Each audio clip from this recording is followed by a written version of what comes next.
Hello dear student, आज बात करने वाले हैं जो हेलो एल्केन होते हैं उसकी मेथड ऑफ प्रिपरेशन। तो देखते हैं इसकी method of preparation of halo alkanes.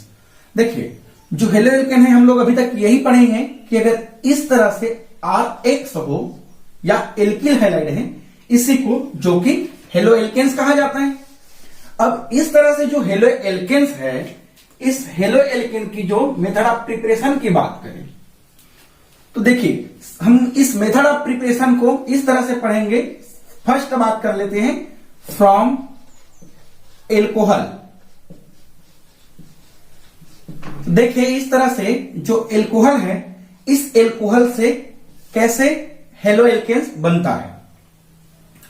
अगर इस तरह से एल्कोहल हो और इस एल्कोहल का रिएक्शन अगर HCl या कोई एसिड के साथ अगर रिएक्शन कराते हैं, तब यहां पास क्या होगा, H2O जो कि इस एल्कोहल का हाइड्रोक्साइड और HCl का हाइड्रोजन बाहर निकल के इस तरह से H2O बाहर निकल जाएगा और जो कि RCl या RX कंपाउंड बना लेगा, जिसे हेलो एल्केन कहा जाता है।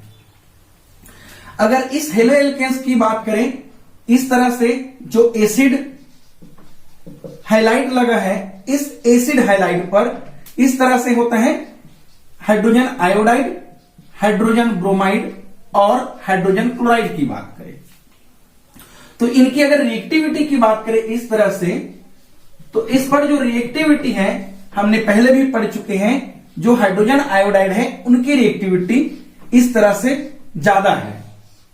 देखिए, इसकी रिएक्टिविटी की रीजन हम लोग देखे थे। यहां पास जो आयोडाइड है वह अच्छा न्यूक्लियोफाइल, उसके बाद जो ब्रोमाइड है वह उससे थोड़ा कमजोर न्यूक्लियोफाइल, फिर इसके बाद जो क्लोराइड आयन है उससे और वीक न्यूक्लियोफाइल है।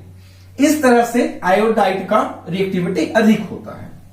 यहां पास एक रिएक्शन की बात करते हैं। अगर इस तरह से मेथिल एल्कोहल है और इस मेथिल एल्कोहल का रिएक्शन HCl के साथ करा दिया जाए, इस तरह से जिंक क्लोराइड निर्जल की उपस्थिति में, तब होगा क्या, यह जो जिंक क्लोराइड है, यह जिंक क्लोराइड इस हाइड्रोक्साइड के जो कि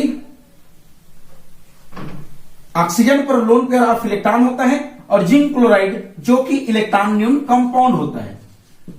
तो इस तरह से जो इलेक्ट्रॉन न्यून कंपाउंड है जो कि लुईस एसिड की तरह बिहेवियर करता है और यह लुईस एसिड इस लोन पेयर ऑफ इलेक्ट्रॉन को अपनी ओर ले लेता है, तब उस कंडीशन में यहां से हाइड्रोक्साइड को जो कि बाहर कर देता है और यह हाइड्रोक्साइड जो कि HCl के हाइड्रोजन के साथ रिएक्शन करके H2O बाहर निकाल देता है और यहां पास जो मेथाइल ग्रुप है वह क्लोरीन के साथ रिएक्शन करके इस तरह से हेलो क्लोरीन बना लेता है।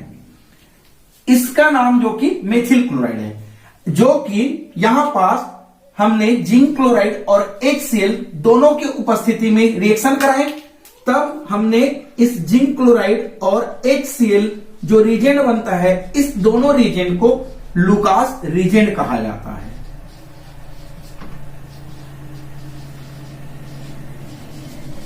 और इस तरह से इस प्रोसेस को, जो कंप्लीट प्रोसेस हुआ है, इस प्रोसेस को जो कि ग्रुप प्रोसेस कहा जाता है।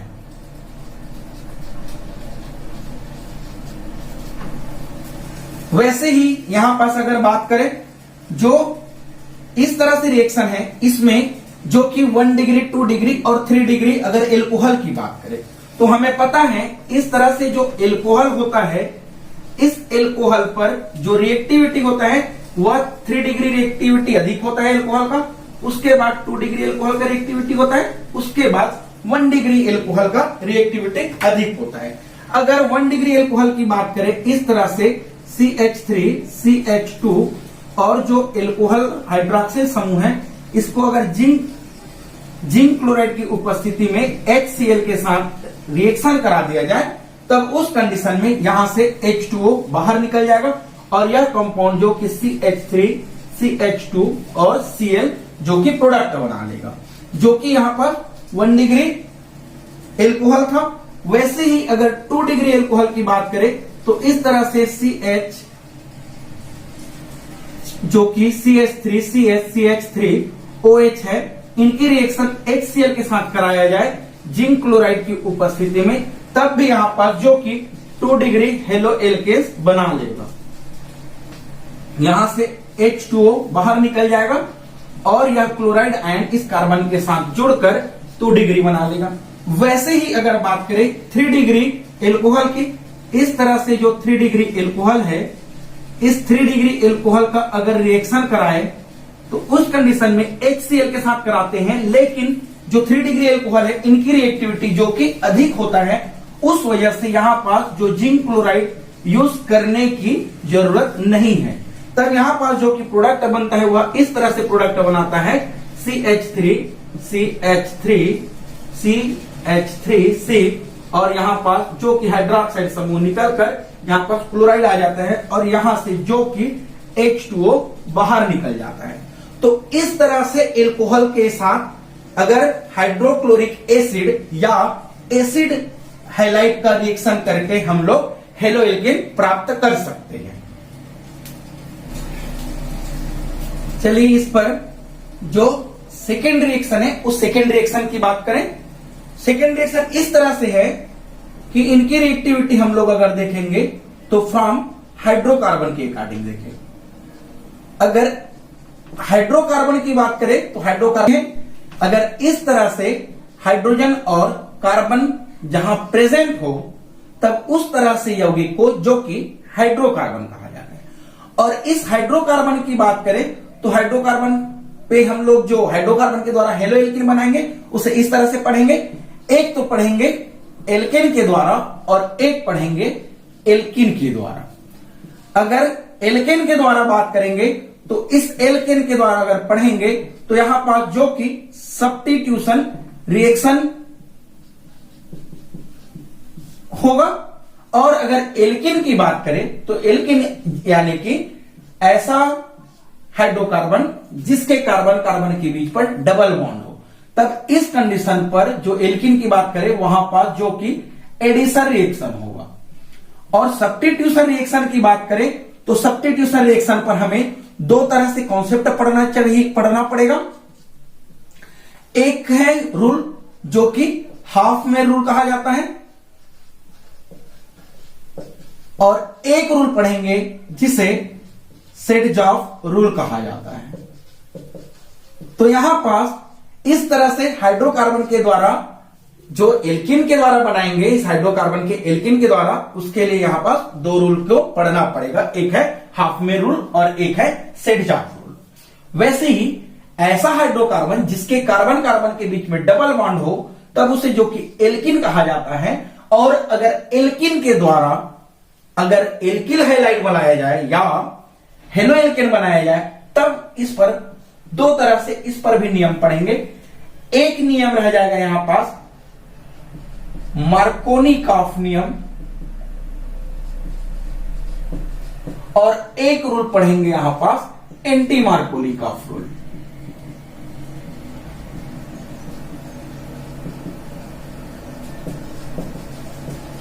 देखिए सबसे पहले अगर इनकी रिएक्टिविटी की बात करें तो इस तरह से पहले हम लोग पढ़ते हैं बाई एल्केन के द्वारा। अब इस तरह से जब एल्केन के द्वारा पढ़ेंगे तो यहां पास हमें इस तरह से जो हाफ में रूल है और सेडजॉफ रूल है उसे हमको पहले सीखना होगा। अगर इस तरह से जो एल्केन है CH4, इसका रिएक्शन क्लोरीन के साथ करा दिया जाए, जो कि इस रिएक्शन को हेलोजिनेशन कहेंगे, क्योंकि यह रिएक्शन हेलोजन के साथ करा रहे हैं। और यह हेलोजिनेशन जो कि क्लोरोजिनेशन कहलाएगा।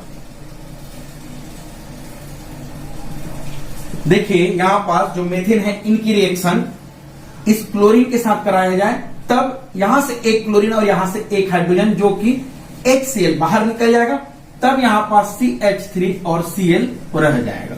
और यह रिएक्शन आगे चलता ही जाएगा जब तक इस पर हाइड्रोजन है। तब यहां पास क्या करेंगे, फिर से क्लोरीन के साथ रिएक्शन कराएंगे, तो फिर से यहां से एक हाइड्रोजन और यहां से क्लोरीन HCl के रूप में बाहर निकल जाएगा।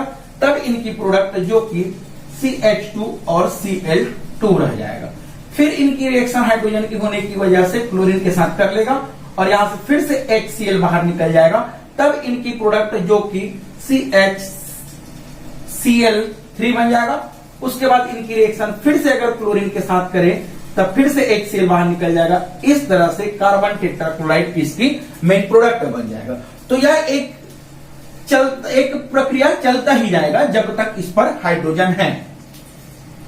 और अगर इसी कंपाउंड पर अगर 2 से अधिक कार्बन हो, इस तरह से एटम CH3 CH2 और यहां पास इस तरह से CH3 है, तब अगर इनकी रिएक्शन क्लोरीन के साथ कराएं तब यहां पास एक बात आ जाता है कि यह प्रोडक्ट किस तरह से होगा। क्या यहां से जो क्लोरीन निकलेगा वह इस हाइड्रोजन से इस कार्बन से हाइड्रोजन निकालेगा या इससे निकालेगा? इन दोनों की जगह से निकाले तब उस कंडीशन में तो दोनों कोई एक सही नहीं है। लेकिन यह क्लोरीन अगर इससे निकाले तब क्या होगा और या इससे निकाले तब क्या होगा? तो इसकी प्रोडक्ट इस तरह से बन सकता है कि CH3 और यह जो CH2 और यहां से CH2 हो जाएगा और इस तरह से एक क्लोरीन जुड़ जाएगा और यहां से HCl बाहर निकल जाएगा। लेकिन अगर यही प्रोडक्ट जो कि क्लोरीन का रिएक्शन कराए और फिर से HCl निकाले, तब यहां पास एक चीजें हैं कि कार्बन अगर हाइड्रोजन यहां से निकले उस कंडीशन में यह प्रोडक्ट CH3 CH और यहां पास फिर से CH3 और यहां पास क्या रह जाएगा? क्लोरीन। तो हमें इस पर यही मेजर करना है कि यह प्रोडक्ट या इस तरह से जो प्रोडक्ट बना है वह सही है। बात करें इस प्रोडक्ट की, तो यह जो कि मोर सब्स्टिट्यूट प्रोडक्ट है और मोर सब्स्टिट्यूट प्रोडक्ट जो कि 80% बना हुआ है, और यह जो है वह लेस सब्स्टिट्यूट प्रोडक्ट है और जो कि यह 20% बना हुआ है। तब इस कंडीशन में इस प्रोडक्ट को जो कि मेजर प्रोडक्ट कहा जाएगा और इसे जो कि माइनर प्रोडक्ट कहा जाएगा। देखिए माइनर प्रोडक्ट कब बनने वाला है और मेजर प्रोडक्ट कब बनने वाला है, इसके लिए हमें इस तरह से जो हाफमैन रूल और सेडजाफ रूल की बात किए थे उनकी बात करते हैं। जैसे कि यहां पर हाफमैन रूल की बात कर ले, तो हाफमैन रूल में क्या होगा कि ऐसा प्रोडक्ट जो कि लेस सब्स्टिट्यूट बनाए, और अगर लेस सब्स्टिट्यूटेड प्रोडक्ट बनाए तब इस कंडीशन में इस नियम को जो कि हाफमैन नियम कहा जाएगा। और वैसे ही अगर बात करें यहां पास सेडजाफ रूल की, तो यहां पास जो सेडजाफ रूल है इस पर क्या होगा कि जो प्रोडक्ट बनेगा वह मोर सब्स्टिट्यूटेड प्रोडक्ट बनेगा। तब इस रूल को जो कि हाफमैन रूल कहा जाएगा। अब मोर सब्स्टिट्यूट और लेस सब्स्टिट्यूट, देखिए मोर सब्स्टिट्यूट यानी कि इस हाफ जो सेडजाफ प्रोडक्ट है इस पर जो प्रोडक्ट बनने वाला है वह 3 डिग्री 2 डिग्री और इस तरह से 1 डिग्री रहे, और जो 3 डिग्री होता है वह मोर सब्स्टिट्यूट होता है, क्योंकि इस तरह से अगर देखें तो यहां पर देखिए सब्स्टिट्यूटेड एटम जुड़ा हुआ है। वैसे ही यहां पर अगर बात कर ले तो इस कंपाउंड पर 2 सब्स्टिट्यूट एटम जुड़ा हुआ है, और अगर इस तरह से बात करें तो इस पर 1 सब्स्टिट्यूट एटम जुड़ा हुआ है, तब इसे जो कि मोर सब्स्टिट्यूटेड प्रोडक्ट कहा जाता है, और इस एटम को या इस प्रोडक्ट को जो कि लेस सब्स्टिट्यूट प्रोडक्ट कहा जाता है। अगर इस प्रोडक्ट की बात करें, अगर क्लोराइड आयन जो कि 1 डिग्री कार्बोकेटायन पर लगा हुआ है, और यहां पर अगर बात करें तो यहां पर जो कि कार्बोकेटायन पर या तो इस पर जो मोर सब्स्टिट्यूटेड है, क्योंकि यहां पर कार्बोकेटायन 2 डिग्री है, तब इस कंडीशन में इस नियम को जो कि सेडजाफ रूल कहा जाता है, और बनने वाले इस प्रोडक्ट को जो कि सेडजाफ प्रोडक्ट कहा जाता है। और वैसे ही इस तरह से लेस सब्स्टिट्यूट जो प्रोडक्ट मिलेगा इस प्रोडक्ट को जो कि हाफमैन प्रोडक्ट कहा जाता है, और इस हाफमैन प्रोडक्ट जो कि लेस सब्स्टिट्यूट एटम होता है। तो इस तरह से एल्केन के द्वारा जो कि हेलो एल्किन या एल्काइल हैलाइड बनाया जा सकते हैं। चलिए नेक्स्ट देखते हैं। यहां पास एक और बात करें, अगर इस तरह से CH3 Br है और इनकी रिएक्शन सिल्वर फ्लोराइड के साथ करा दिया जाए, उस कंडीशन में यहां से जो ब्रोमाइड है वह इस फ्लोराइड की जगह में चले जाएगा और यह फ्लोराइड जो कि सिल्वर की जगह में चले जाएगा, तब यह प्रोडक्ट जो कि CH3 और F बना लेता है और जो कि बाहर सिल्वर ब्रोमाइड बाहर निकल जाता है। हमें पता है जो हेलो एल्केन के द्वारा या हाइड्रोकार्बन के द्वारा जो कि डायरेक्ट इस तरह से एल्काइल फ्लोराइड नहीं बनाया जा सकता है, तब एल्काइल फ्लोराइड को यहां पर प्रतिस्थापन करके बना सकते हैं। तब इस तरह से जो प्रोसेस है, इस प्रोसेस को जो कि श्वार्ट्ज रिएक्शन कहा जाता है। नेक्स्ट बात करते हैं यहां पास एल्किन से जो कि हेलो एल्केन कैसे प्राप्त करते हैं। सेकेंड नंबर, बाय हेलो या बाय एल्किन के द्वारा हेलो एल्केन। तो देखिएगा, एल्किन यानी कि ऐसा हाइड्रोकार्बन जिसके कार्बन कार्बन के बीच पर डबल बॉन्ड हो। इसमें होगा क्या, इस तरह से अगर कार्बन कार्बन के बीच पर डबल बॉन्ड है और अगर इसकी रिएक्शन इस तरह से एसिड हाइलाइड के साथ कराया जाए, तब क्या होगा, जो एसिड हाइलाइड है वह एसिड हाइलाइड इस डबल बॉन्ड को ब्रेक करके एक कार्बन के साथ और दूसरे कार्बन के साथ जुड़कर एक प्रोडक्ट बनाएगा। तो इस तरह से इनकी प्रोडक्ट बनता है, तब इसे जो कि हेलो एल्केन के द्वारा या एल्किन के द्वारा हेलो एल्केन बनाया जाता है। तो इसमें क्या होता है, दो तरह से रिएक्शन मिलेगा हमको। एक, अगर जो एल्किन है यह एल्किन सिमेट्रिकल हो या सिमेट्री हो तब, और एक कंडीशन हमको मिलेगा जब यहां पास हेलो एल्किन जब अनसिमेट्रिकल हो। सिमेट्रिकल यानी कि इस तरह से बात कर ले कि अगर कार्बन और कार्बन के बीच में जो डबल बॉन्ड है उसके बाद इधर जितना भी एटम आने वाला है उन एटम की जो संख्या है सेम टू सेम होगा, तब इसे सिमेट्रिकल कहा जाएगा।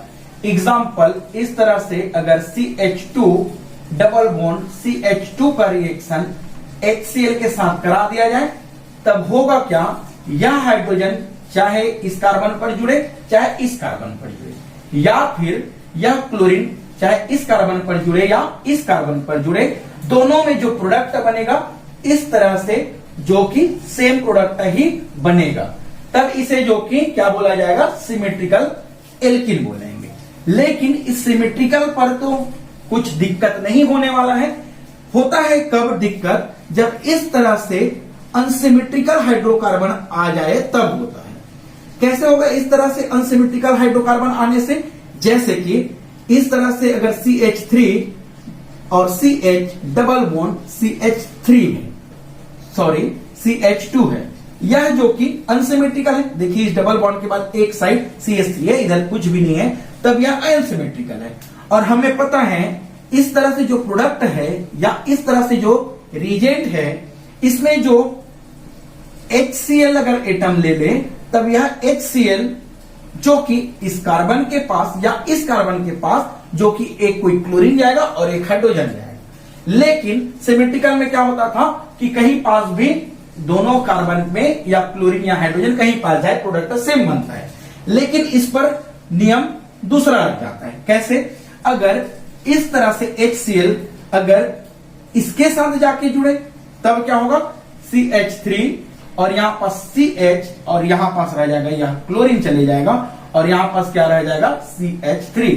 हमने पहले ही बताया था कि यहां पास जब डबल बॉन्ड वाला हो तो यह जो कि एडिशन रिएक्शन देता है, तब यह एडिशन रिएक्शन दे रहा है, उस कंडीशन प्रोडक्ट इस तरह से बना है।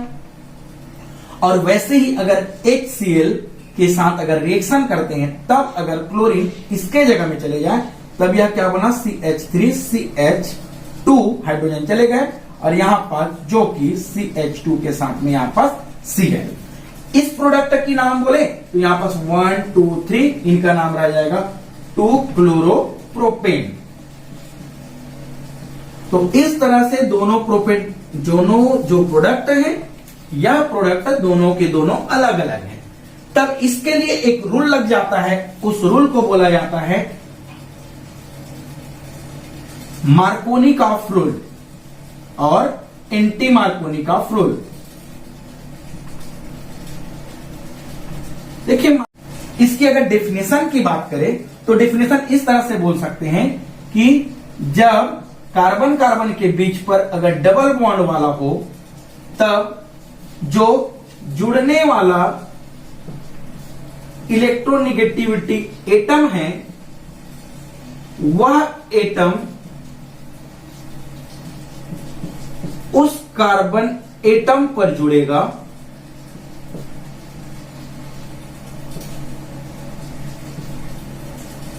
जिस कार्बन पर हाइड्रोजन एटम की संख्या कम हो। तब इस नियम को, जो कि मार्कोनिकॉफ नियम कहा जाता है। वैसे ही एंटी मार्कोनिकॉफ नियम की बात करें तो इस तरह से जो एंटी मार्कोनिकॉफ जो नियम है, यह नियम मार्कोनिकॉफ नियम के अपोजिट हो जाता है। कैसे? जब डबल बॉन्ड वाले हाइड्रोकार्बन पर इलेक्ट्रोनेगेटिविटी जो एटम है, वह उस कार्बन एटम पर जुड़ेगा जिस पर हाइड्रोजन एटम की संख्या अधिक हो।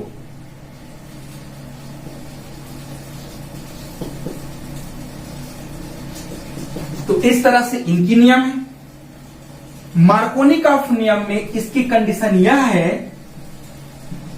कि इस पर कोई कंडीशन नहीं है, लेकिन एंटी मार्कोनिकॉफ की कंडीशन यह है कि इस पर कंडीशन है, और कंडीशन इस तरह है कि इस पर हाइड्रोजन परऑक्साइड होना जरूरी हो जाता है।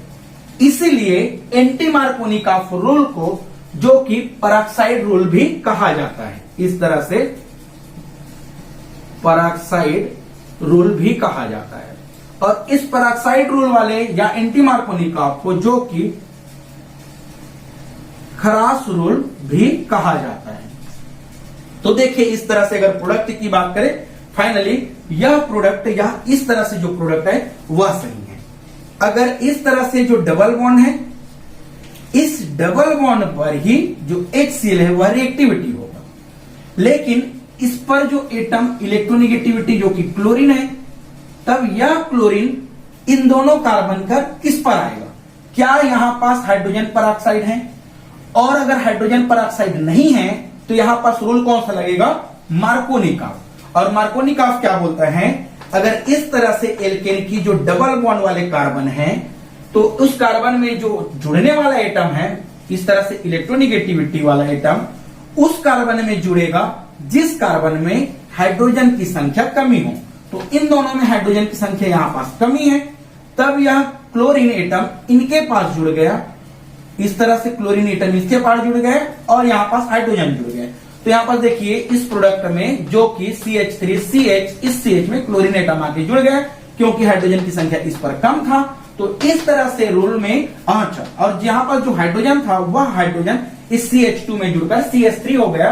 तब इस तरह से जो प्रोडक्ट बनता है, इस प्रोडक्ट को जो कि मार्कोनिकॉफ प्रोडक्ट कहा जाता है। इस मार्कोनिकॉफ रूल को ट्रिक के बेस पर इस तरह से भी बोल सकते हैं। ट्रिक इस तरह से लिखे कि जहां हाइड्रोजन वहां और हाइड्रोजन। इसकी ट्रिक इस तरह से, जहां हाइड्रोजन वहां और हाइड्रोजन। देखिए, इस डबल बॉन्ड में हाइड्रोजन की संख्या यहां पास अधिक था, तो वहां पास कौन सा आइटम आया? हाइड्रोजन। तब इस तरह से रूल को मार्कोनिकॉफ रूल कहा जाता है। बात करें इस तरह से CH, तो यहां दोनों प्रोडक्ट में क्या है? यह प्रोडक्ट सही है। और इनमें बात करें इस तरह से CH3CH डबल बॉन्ड CH2 जो HCl के साथ रिएक्शन करता है, और यहां पास जो कि हाइड्रोजन परऑक्साइड प्रेजेंट है। अब हमें पता है जब हाइड्रोजन परऑक्साइड होगा तो कौन सा रूल लगने वाला है? यहां पास एंटी मार्कोनिकॉफ रूल। तो इस तरह से हाइड्रोजन परऑक्साइड लगा है, तब एंटी मार्कोनिकॉफ रूल पालन करता है। तब रूल क्या बोलता है कि इन दोनों डबल बॉन्ड पर जिस पर कार्बन की पर हाइड्रोजन की संख्या अधिक होगा, ये देखिए इन दोनों में हाइड्रोजन की संख्या यहां पर अधिक है, उस पर इलेक्ट्रोनेगेटिविटी वाला पार्ट जाके जुड़ेगा। तो इनकी प्रोडक्ट क्या रह जाएगा, CH3, इस पर हाइड्रोजन चले गया CH2 और यहां पर डबल बॉन्ड टूटकर CH2 फिर Cl आ गया। तो इस तरह से जो प्रोडक्ट बनता है, इस प्रोडक्ट को जो कि एंटी मार्कोनी का प्रोडक्ट कहा जाता है। तो इस तरह से एल्किन के द्वारा हम लोग हेलो एल्केन बना सकते हैं। इनके लिए दोनों रूल को ज्यादा पढ़ने की जरूरत है और इस रूल को और अच्छे से पढ़ने के लिए वीडियो के जो आई बटन है उस पर दिख रहा होगा। चलिए नेक्स्ट बात करते हैं यहां पर थर्ड नंबर पर, जो कि इनकी रिएक्शन इस तरह से बोल सकते हैं, बाई हैलाइड एक्सचेंज। अगर इस तरह से अगर बात कर ले कि अगर जो RX है, इस RX का रिएक्शन जो सोडियम आयोडाइड है इनके साथ करा दिया जाए, तब इस X की जगह में ये आयोडाइड चले जाएगा और यह प्रोडक्ट जो कि Ri प्लस NaX बना लेता है। तब इस रिएक्शन को जो कि इस रिएक्शन का नाम जो कि फिंकलेस्टाइन रिएक्शन कहा जाता है। देखिए इस रिएक्शन पर होगा क्या, फिंकलेस्टाइन रिएक्शन पर एग्जांपल C2H5 और इस तरह से ब्रोमाइड है, इनकी रिएक्शन सोडियम आयोडाइड के साथ करा दिया जाए, तब यहां से या तो ऐसे करें, यहां पर C2H5 और Cl है और इनकी रिएक्शन सोडियम आयोडाइड के साथ करा दिया जाए, तब यहां पर जो प्रोडक्ट बनेगा वह C2H5 और यहां से क्लोराइड इनके जगह में चले गए और यह आयोडीन इनके जगह पर आ गए। तब इस तरह से जो कि सोडियम क्लोराइड बाहर निकल जाता है, तब इस रिएक्शन को जो कि फ्रैंकलिस्टेन रिएक्शन कहा जाता है। फोर्थ नंबर रिएक्शन की बात करें, उस रिएक्शन का नाम है हंस-डाइकर रिएक्शन की बात करें या हंस-डाइकर इसे मेथड कहा जाता है। इस पर क्या होगा, अगर इस तरह से RCOO सिल्वर यानी कि सिल्वर के फैटी एसिड का अगर रिएक्शन ब्रोमाइड के साथ किया जाए कार्बन टेट्राक्लोराइड की उपस्थिति में, तब क्या होगा, यहां पास यह R है उनके जगह में यह Br एक चले जाएगा, तो यह कंपाउंड जो कि Br बना लेगा और यहां से कार्बन डाइऑक्साइड जो कि बाहर निकल जाएगा। तब यहां पर जो सिल्वर है इस ब्रोमाइड के साथ रिएक्शन करके जो कि सिल्वर ब्रोमाइड बना लेते हैं। इनकी एग्जांपल की बात करें तो इस तरह से C2H5COO सिल्वर है, इनका रिएक्शन ब्रोमाइड के साथ करा दिया जाए कार्बन टेट्राक्लोराइड के साथ, तब क्या होगा, यहां से कार्बन डाइऑक्साइड जो कि बाहर निकल जाएगा और जो कि एल्केन ग्रुप है इस तरह से C2H5 वह इस ब्रोमाइड के साथ रिएक्शन करके एक ब्रोमाइड ले लेगा और यहां पास कार्बन डाइऑक्साइड बाहर निकल जाएगा। तब इस कंडीशन पर सिल्वर ब्रोमाइड भी बाहर निकल जाएगा। तब इस रिएक्शन को जो कि हंस-डाइकर रिएक्शन कहा जाता है। तो चलिए डियर स्टूडेंट, आज के लिए इतना ही, मिलते हैं नेक्स्ट लेक्चर के साथ। Thank you.